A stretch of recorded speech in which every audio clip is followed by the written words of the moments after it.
जय श्री राम दोस्तों, आप सभी का स्वागत है मेरे YouTube channel spirit of travel में। जैसा कि दोस्तों पिछले वीडियो में मैंने आपको बताया था कि हम कुछ दिनों बाद एक लंबी भ्रमण यात्रा पर निकलने वाले हैं। तो दोस्तों आज के दिन हम निकल चुके हैं और घर से निकलने का वीडियो तो मैंने नहीं बनाया था क्योंकि रात बहुत थी और मेरा क्या मोबाइल थोड़ा लूज़ है, तो उस वजह से मैंने वीडियो नहीं बनाया। और अभी थोड़ा उजाला हो गया है, तो उस टाइम पर हम घर से लगभग 40 किलोमीटर दूर आ चुके हैं। और अभी हम पहले जा रहे हैं चारभुजा नाथ जी के जाने के बाद हम जाएंगे कोमलगढ़। और अभी हम जहाँ पर खड़े हैं उस जगह का नाम है कामली घाट। और आपको थोड़ी लोकेशन दिखा सकता हूँ, काफ़ी अच्छी लोकेशन है। और हम सड़क के पुलिये के ऊपर खड़े हुए हैं। एक बार आप लोकेशन दिखा दीजिए चारों तरफ। और ये हमारी गाड़ी है और इसी के अंदर हम जा रहे हैं। और अंदर हमारा एक दोस्त बैठा है, वो भी गाड़ी चला रहा है। काफ़ी अच्छा व्यू है इसमें। तो दोस्तों अभी जैसे हम गाड़ी में बैठे हैं और मेरा एक दोस्त है जो गाड़ी चला रहा है और बाकी के दोस्त है जो वो पीछे बैठे हैं। यह करण है और ये हमारे दोस्त गेरू जी है और एक पीछे बैठा है बेरू। वो क्या है कि रात को कहीं गया हुआ था तो अभी सोया हुआ है पीछे गेंडे की तरह। और बाकी आपको बाहर का नज़ारा दिखाता हूँ। बाहर काफ़ी अच्छा मौसम हो रहा है और उधर उस तरफ पहाड़ है, तो पहाड़ों में क्या है कि बरसात जैसा कुछ हो रहा है। बादल भी बहुत छाए हुए हैं वहाँ पे।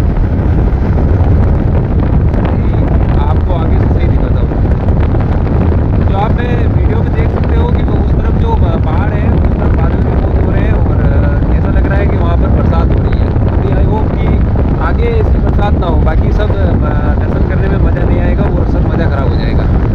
और दोस्तों जैसा कि मैंने आपको पिछले वाले वीडियो में बताया था कि हमारी यात्रा जो है लगभग 5 से 6 दिन की होने वाली है। और 5 से 6 दिन में हम कहाँ घूमने वाले हैं वो भी आपको वीडियो में बताएंगे और आपको भी सभी जगह के दर्शन करवाएंगे। और हम कहाँ गए वो सब आपको वीडियो में बताएंगे और किस किस जगह जा रहे हैं वो हम आपको वीडियो में एक स्क्रीन बता देंगे, वहाँ पर आपको दिखा देंगे कहाँ जा रहे हैं, वो पूरा आपको दिखा देंगे।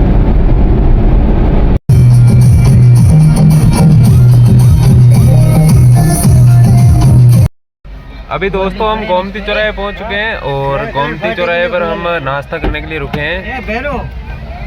मैंने होते करके बताया।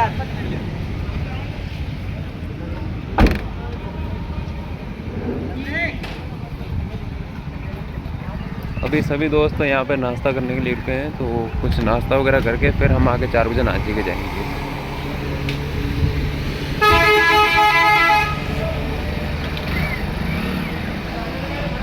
और नाउंडेड नहीं हो यार होया 5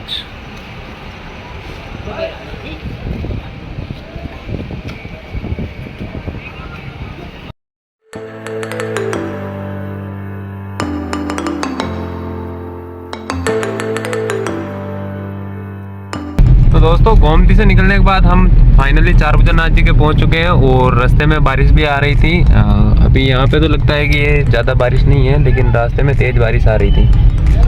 और यही रास्ता लगता है चारभुजा नाथ जी का। यहाँ पे बोर्ड भी लगा हुआ है।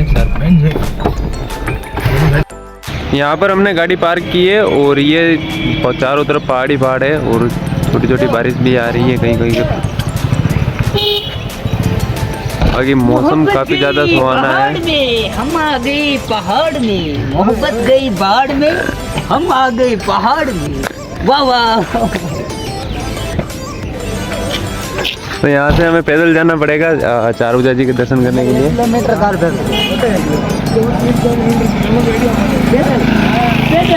पुलिस वाले के पास चलना 4 किलोमीटर।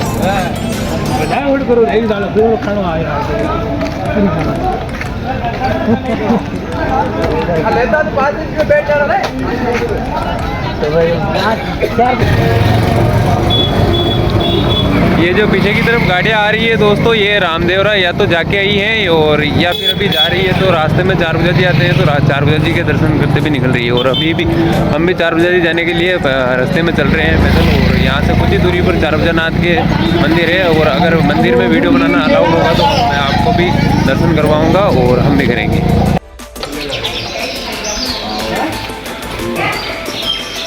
सूरज पोल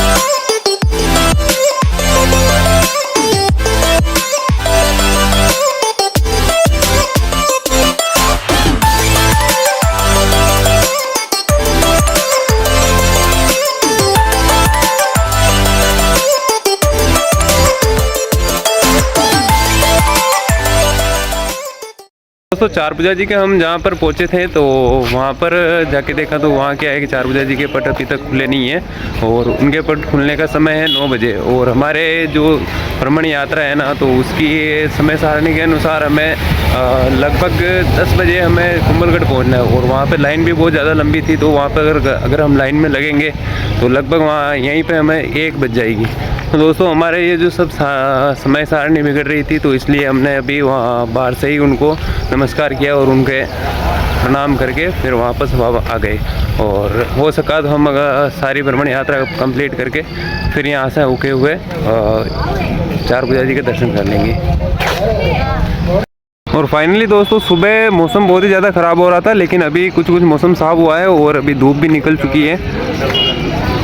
और ये काफ़ी ज़्यादा श्रद्धालु जा रहे हैं चारभुजा नाथ जी के।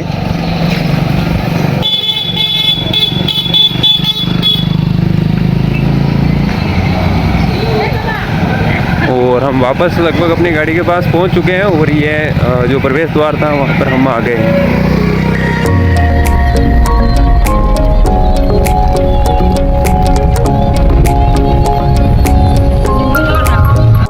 दोस्तों चारभुजा जी से निकले हुए हमें लगभग 1 से 1.5 घंटा हो गया है। और रास्ता क्या है कि अभी बारिश के हिसाब से बहुत ही ज़्यादा ख़राब था और पूरा रास्ता टूटा हुआ है। और अभी हम कुंभलगढ़ से लगभग 7 किलोमीटर पीछे हैं, तो जा रहे हैं अभी धीरे धीरे।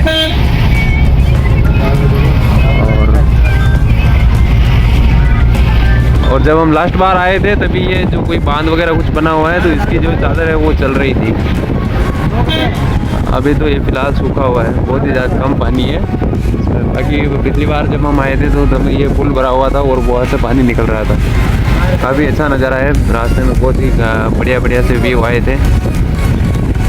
आप भी कभी आओ तो इन नज़ारों का मज़ा लेना। बाकी यहाँ पर व्यू बहुत ही ज़्यादा अच्छा है, ऐसा लगता है जैसे कश्मीर वगैरह में आ गए हम।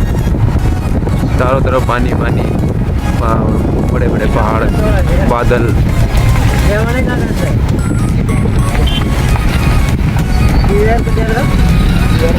और आप अगर यहाँ पर कभी आओ घूमने तो आपके लिए सबसे अच्छा मौसम होगा मानसून।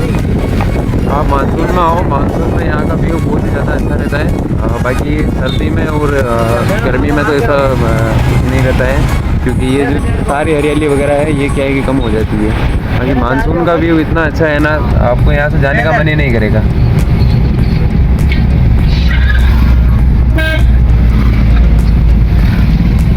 ठीक, चलो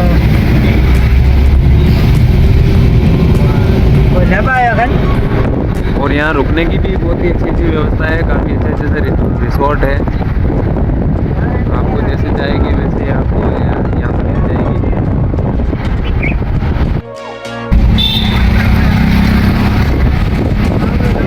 ये देखो भाई साहब, बहुत ही बढ़िया से रिसोर्ट बने हुए हैं, बिल्कुल महलों जैसे।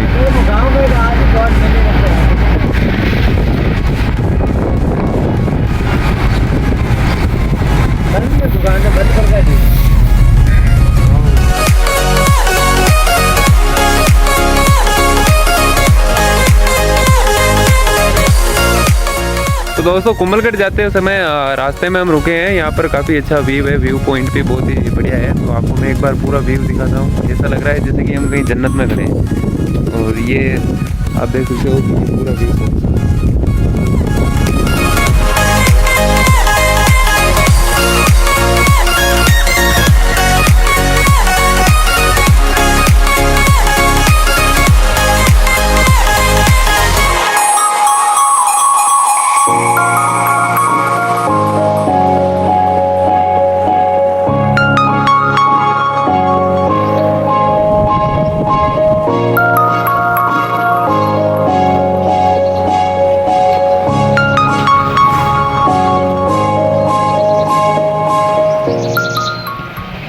दोस्तों व्यू पॉइंट पे कुछ देर रुकने के बाद और कुछ सेल्फी वगैरह लिए और हमने कुछ फ़ोटो लेने के बाद हम वापस अब गाड़ी में जा रहे हैं। और अभी गाड़ी में बैठने के बाद कुंभलगढ़ पहुंचने वाले हैं। जैसे ही कुंभलगढ़ पहुंचते हैं हम आपको पूरा नज़ारा दिखाते हैं और वहाँ पे कैसा क्या माहौल है और कैसा क्या खेला है वो सब हम आपको दिखाएंगे।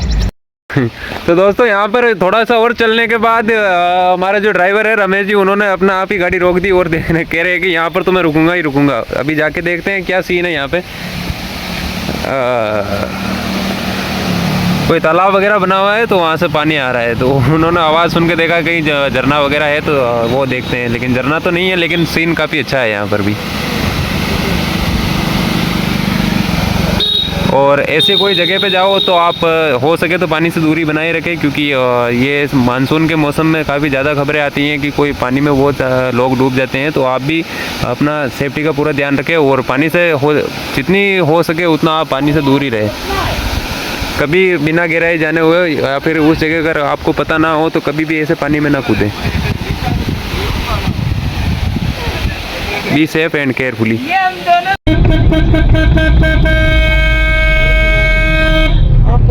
पैदल जाके तो आप यहाँ से कुंभलगढ़ दुर्ग की शुरुआत हो जाती है दोस्तों। ये पहला दरवाजा है हल्ला पोल। जो अभी दरवाजा निकला है यहाँ पे, इस दरवाजे का नाम लिखा हुआ था हल्ला पोल। और पूरा वन इलाका है, चारों तरफ जंगल ही जंगल है। इसमें नज़ारे इतने शानदार शानदार है ना रास्ते में, और कुंभलगढ़ दुर्ग पे भी बहुत ही बढ़िया बढ़िया नज़ारे हैं।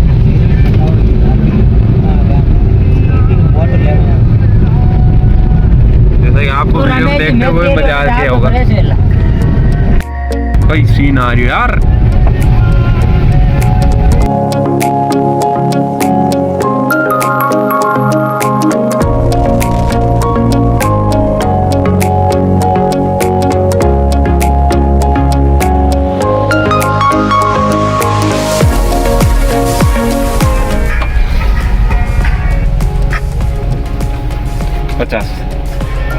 ये किसके लिए? पार्किंग का कुंभलगढ़ ऊपर इतनी दूर पार्किंग गेट है बेटे से। तो पार्किंग आगे ही होगी। तो आगे तो कोई पार्किंग का चार्ज नहीं लगेगा ना? हाँ दिनेश फैमिली वागन हाँ यार क्यों यार ये आ गया है दोस्तों फाइनली कुंभलगढ़। 4-5 भाग जाए। क्या इस शानदार नज़ारा है यार बाहर से। तो अभी अंदर जाके देखेंगे कैसा क्या है। बाकी आज मौसम भी काफ़ी अच्छा है, और रास्ते में आपने देखा कि पार्किंग वालों ने पहले ही रुकवा दिया था, और ये हमारी 50 रुपये की रसीद ली उन्होंने और आगे गाड़ी पार्क करने को बोला था।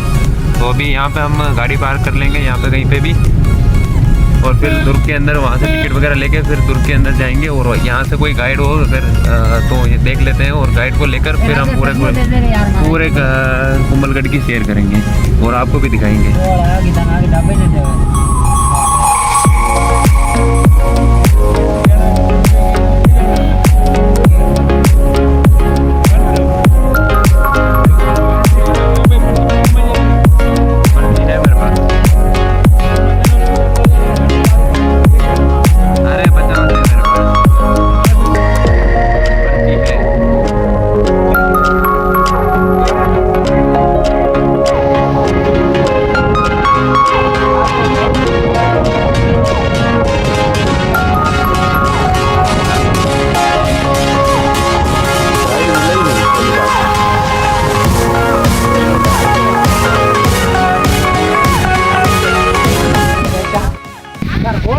दोस्तों गाड़ी हमने पार्क की, और पार्क करने के बाद जैसे टिकट लिए थे, और टिकट लेने के बाद हम जैसे ही किले के अंदर एंटर हो गए तो गाइड के लिए पूछा था हमने, तो यहाँ पे अभी कोई गाइड अवेलेबल नहीं था। तो अभी क्या है कि दोस्तों माफ़ करना, लेकिन हम बिना गाइड के ही घूमेंगे। जो भी थोड़ी बहुत जानकारी मुझे होगी वो मैं आपको दे दूँगा, बाकी आप मेरे साथ घूम लेना कि मतलब कैसा क्या है।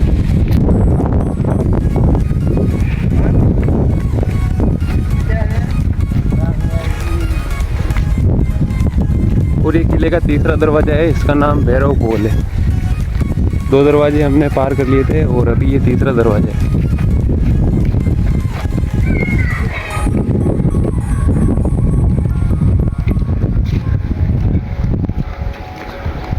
आप मेरे पीछे और ये दरवाजे के ऊपर जो बड़े बड़े दरवाजे देख रहे हो और इसके ऊपर जो बड़े बड़े किले देख पा रहे हो, ये दोस्तों दृष्टि से लगाए जाते हैं।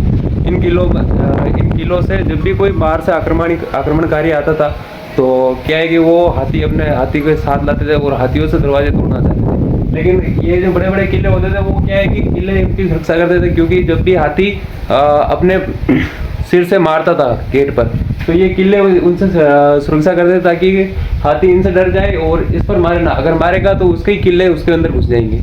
इसलिए दोस्तों ये बड़े बड़े कहीं पर भी आप दुर्ग में जाओ तो सब दुर्ग पर ऐसे बड़े बड़े किले लगे हुए होते थे। इनका बहुत ही बड़ा योगदान रहता था इसमें।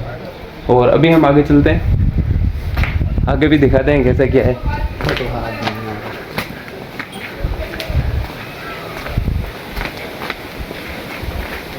गाइड नहीं मिला, बाकी गाइड अपना आप और पूरा हमें समझा देता, लेकिन गाइड हमें मिला नहीं, इसलिए जो भी मुझे जानकारी है वो हम आपको बता रहे हैं।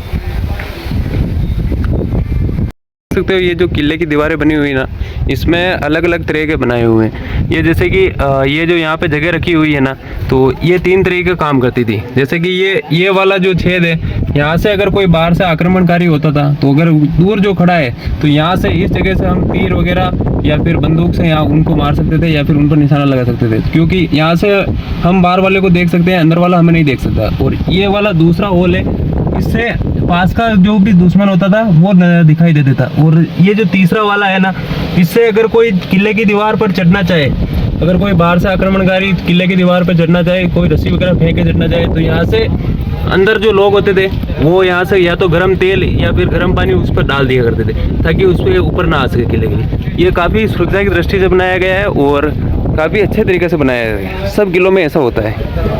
और अभी ये चौथा दरवाज़ा है।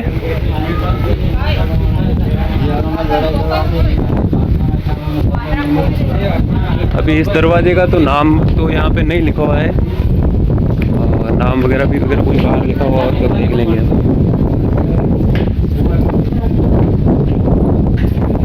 लगभग आधे किले की चढ़ाई हम कर चुके हैं दोस्तों, और अभी आधा हमें और भी चढ़ना बाकी है। काफ़ी ज़्यादा थकान भी हो चुकी है, क्योंकि पहाड़ी के ऊपर बना हुआ है तो ढलान भी बहुत है।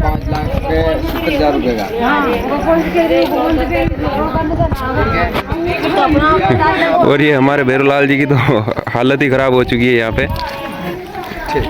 इनका क्या है, शरीर ज़्यादा है तो ये इतनी चढ़ाई चढ़ नहीं सकते।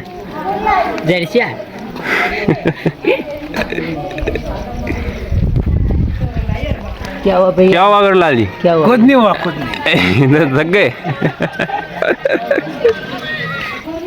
ये जो दोस्तों किलों में ये जो गुंबद बना हुआ है ना, ये सुरक्षा की दृष्टि से बनाया जाता था, ताकि ये जो ऊंचाई पर बना होता था, जो भी पहाड़ी पर जो किले होते हैं ना, वहाँ में सब में ऐसा एक गुंबद बना होता है। चारों तरफ ऐसे गुंबद बने होते हैं। जैसे हम यहाँ पे चढ़ाई कर रहे हैं तो ये जो काफ़ी ऊंचा पॉइंट है, ये देखो, यहाँ से जो पहले वाले सिपाही होते थे, पहले के लोग होते थे, यहाँ से पूरे किले की सुरक्षा करते थे, पूरे किले पर नजर रख सकते थे। दूर दूर तरफ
ये इस किले का 5वां दरवाजा है और इसका नाम है चौगान पोल।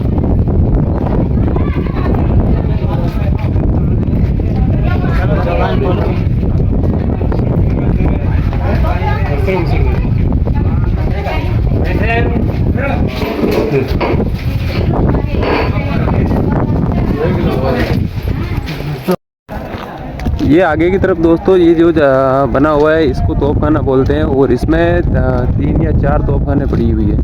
पहले जब युद्ध होता था तो तोपों का बहुत ही महत्वपूर्ण योगदान रहता था। तोप से काफ़ी ज़्यादा युद्ध जीते गए हैं, और ये तोप युद्ध में बहुत ही ज़्यादा काम आती थी।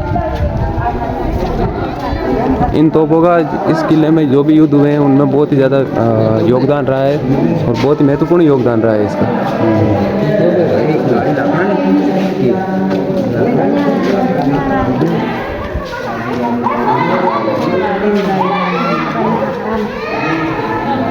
ये जो तोप के पीछे आप जो पेंटिंग देख रहे हो, इसमें तोप को चलाने का तरीका बता रहे हैं। ये जो पहले जो राजा थे ये तोप को चला रहे हैं, उसके पेंटिंग को दर्शाया गया है इसमें। 12 पोहा तक ले लो।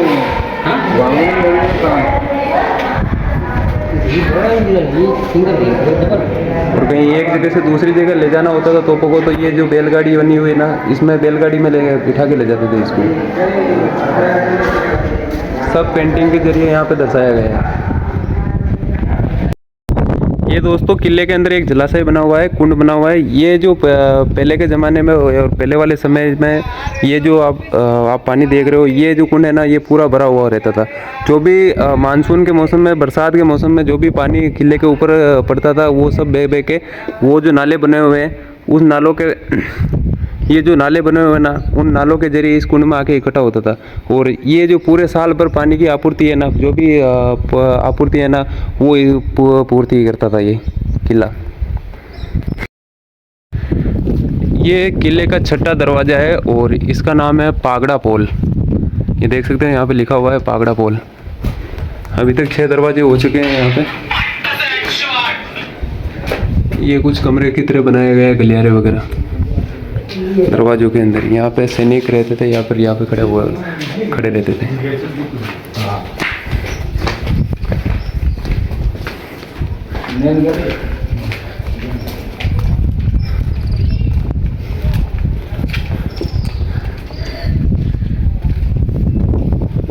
ये किले के अंदर दरवाजा बना हुआ है। ये शायद दोस्तों इसको देखते हुए ऐसा लग रहा है ये अस्तबल हुआ करता था। अस्तबल दोस्तों यहाँ पे घोड़े वगैरह को बांधते थे और ये शायद घोड़ों का अस्तबल है ये। मुझे पक्का नहीं पता, लेकिन इसकी बनावट और ये इसकी लंबाई देखते हुए यही लग रहा है कि ये घोड़े का अस्तबल है।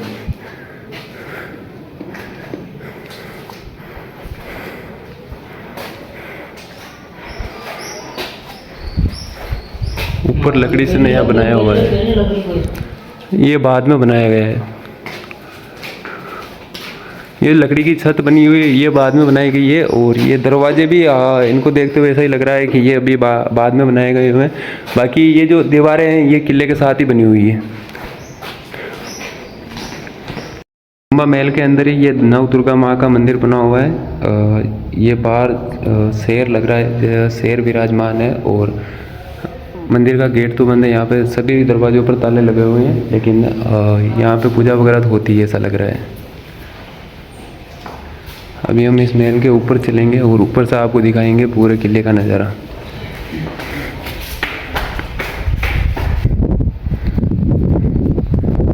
छोटे छोटे दरवाजों के साथ काफ़ी बढ़िया बनाया गया है ये महल।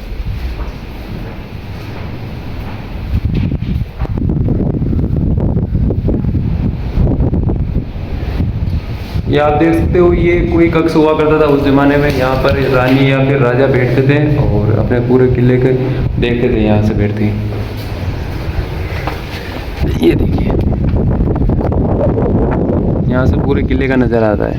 वहाँ दूर मंदिर बने हुए हैं, काफ़ी लंबाई चौड़ाई में फैला हुआ है। वो तालाब की कोई पाल वगैरह है, हमारी भाषा में पाल बोलते हैं उसको। अभी तो उसमें पानी नहीं है, खेत बो रखे हैं उसमें, बाकी वो पाल है।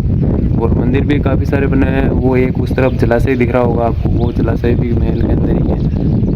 ये जैसे एक ये पाल है, एक आपको दूर दिखाई दे रही है, ये पाल है। ये सब तालाबों के लिए बनाई गई है, लेकिन अभी ये तालाब खाली है सभी। बाकी आपको दूर दिखाई दे रहा होगा, सब महल के अंदर मंदिर बने हुए हैं, अलग अलग देवी देवता के मंदिर है।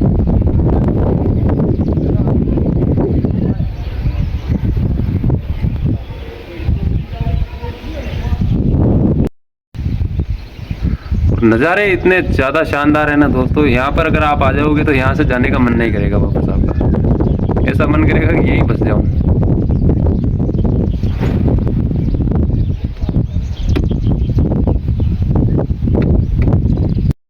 दोस्तों अब मैं आपको एक रोचक जानकारी देने जा रहा हूँ।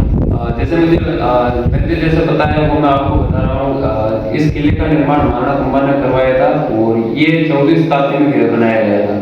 दोस्तों इस किले को लगभग बने हुए 600 से 700 साल हो गए हैं। और महाराणा प्रताप का लालन पालन और महाराणा प्रताप का पालन पोषण भी इसी किले में हुआ था और महाराणा प्रताप बड़े भी इसी किले में हुए थे। और ये किला महाराणा कुंभा द्वारा बनवाया गया था। और जब इस किले का निर्माण हुआ तो महाराणा कुंभा ने सिक्के बनवाए थे। सिक्कों के नाम पर ही इस गुंबलगढ़ किले का नाम गुंबलगढ़ रखा गया है। अभी हम किले की छत पे जा रहे हैं और छत पर आपको दिखाएंगे कैसा क्या नज़ारा है और इस किले की दीवार भी दिखाएंगे। दीवार का भी काफ़ी बढ़िया इतिहास है और इसके नाम एक रिकॉर्ड भी दर्ज है, वो मैं आपको ऊपर जाके दिखाता हूँ।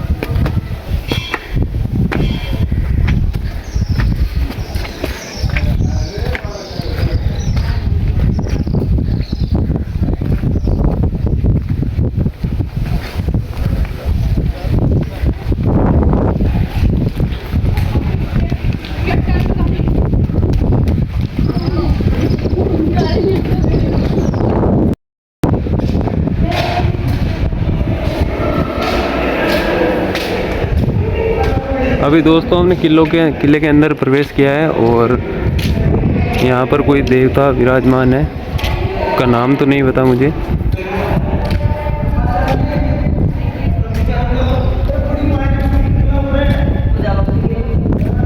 अभी हम इसकी छत पे जाएंगे। कैमरा लाग रहा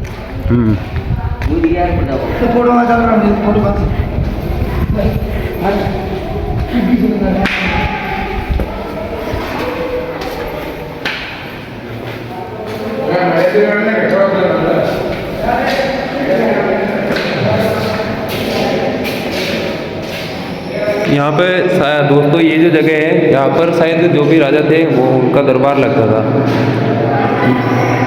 ऐसा ही मैंने उदयपुर के किले में भी देखा था। तो वहाँ पे हमने एक गाइड किया था तो उन्होंने बताया था कि ऐसे जो यहाँ पे जो ये जो जगह है, ये जो आप जगह देख रहे हो, यहाँ पर राजा बैठता था। ठीक है, यहाँ पे राजा बैठते थे और उनके जो भी मेहमान वगैरह होते थे, जो भी मंत्रीगण होते थे, यहाँ पे उनका आसन लगता था इन जगहों पर। और यहाँ पे बैठे बैठे वो जो भी राज्य के बारे में चर्चा है, जो भी राजकोष के बारे में चर्चा है, जो भी एक राजनीतिक जो होता है, वो सब निर्णय यही होता था राज चलाने के लिए।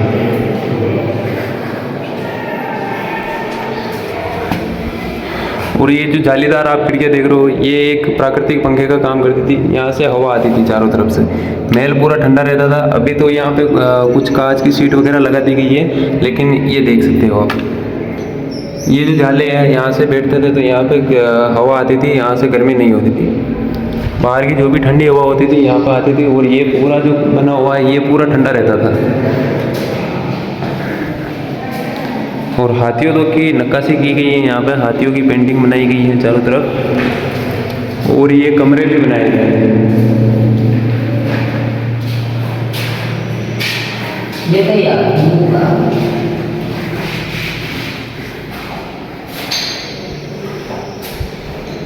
ये कमरे में जाली लगाई गई है, यहाँ से हवा भी आती थी और कमरे में रोशनी भी होती थी। अभी भी काफ़ी बढ़िया हवा आ रही है यहाँ पे।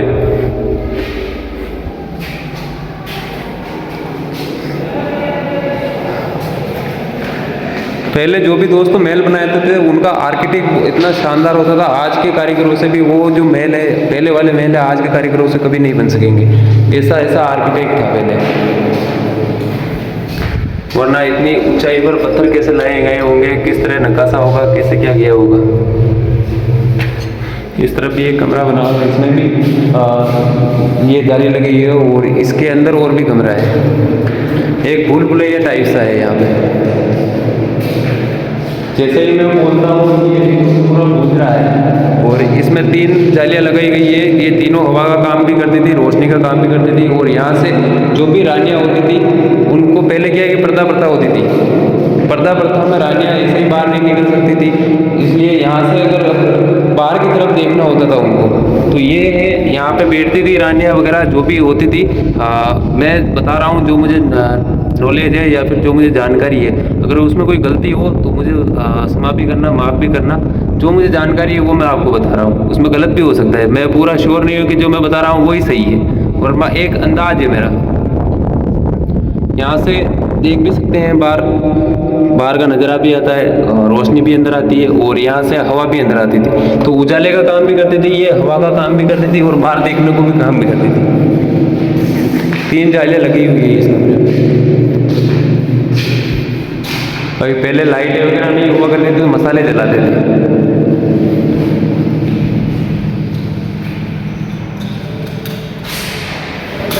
अभी मैं आपको बाहर की तरफ ले जा रहा हूँ। दोस्तों, आप जो ये छोटे दरवाजे देख रहे हो, ये छोटे दरवाजे भी एक अपने हिसाब से बनाए जाते थे, क्योंकि जब किले में आक्रमण होता था तो कई बार ऐसा होता था कि दरवाजे या फिर आदमी दरवाजे खोल देता था, तो जो भी दुश्मन सेना होती थी वो किले के अंदर आ जाती थी। तो ये जो छोटे दरवाजे इसलिए बनाए जाते थे ताकि जैसे ही अगर कोई दुश्मन आया, दुश्मन सैनिक आया तो यहाँ पे आता था। पहले हाइट बड़ी होती थी लोगों की, तो वो क्या है कि ये ऐसे आता था, ऐसे जैसे ही आता था तो ये अभी तो इस पे लोग है, बाकी यहाँ पर सैनिक कोई भी होता था किले के अंदर वाला, तो वो यहाँ से तलवार लेकर खड़ा होता था। जैसे ही अगर कोई सैनिक आया, अगर कोई सैनिक ऐसे आता था तो यहाँ से तलवार लेकर खड़ा होता था। यहाँ से जैसे तलवार लेकर खड़ा होता था, जब ये गर्दन नीचे करता था तो यहाँ से सीधा ऐसे वार कर देता था और वहीं का सैनिक को, इसलिए ये छोटे दरवाजे बनाए जाते थे क्योंकि कोई सीधा ना आ सके, नीचे झुक के आना पड़ता, इसलिए ये छोटे दरवाजे बनाए। और अब आपको ये पूरा ये बताएंगे ऊपर वाला सब किलों में ऐसे छोटे छोटे दरवाजे बना होते हैं कई जगहों पर।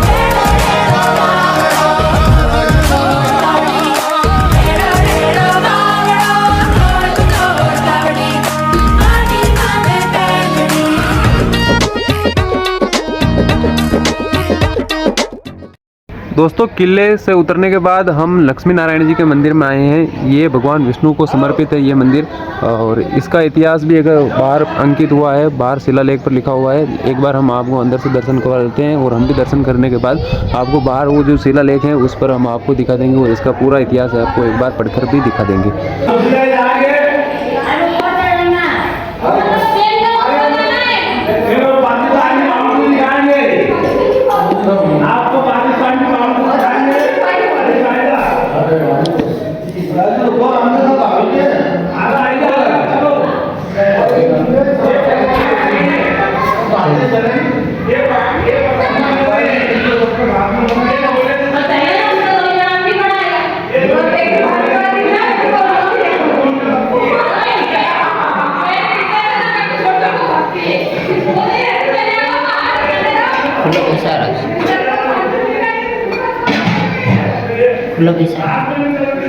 दोस्तों, लक्ष्मी नारायण जी के मंदिर के बाहर ही ये शिलालेख लिखा हुआ है, जो कि अधीक्षण पुरातत्वविद भारतीय पुरातत्व सर्वेक्षण जोधपुर मंडल जोधपुर द्वारा लिखा गया है। और इसका इतिहास ये कुछ इस प्रकार है। ये मंदिर ऊंची जगती परकोटे के अंदर निर्मित है, जिसमें पूर्वी दिशा से प्रवेश किया जाता है। क्षैतिज योजना में ये गर्भगृह अंतराल स्तंभ युक्त प्रशासन सहित मंडप एवं मुख मंडप युक्त है। रेखा शिखर चारों ओर से पुरुष रंगों द्वारा सुसज्जित है, जबकि मंडप तथा मुख मंडप के ऊपर गुंबदकार छत बनी है। ये मंदिर 14 से 15वीं शताब्दी में निर्मित प्रतीत होता है। तो इसका जब किले का निर्माण हुआ था तो उसी के साथ ही इसका निर्माण हुआ है, क्योंकि किले का निर्माण भी 14वीं या 15वीं शताब्दी के अंदर ही हुआ है।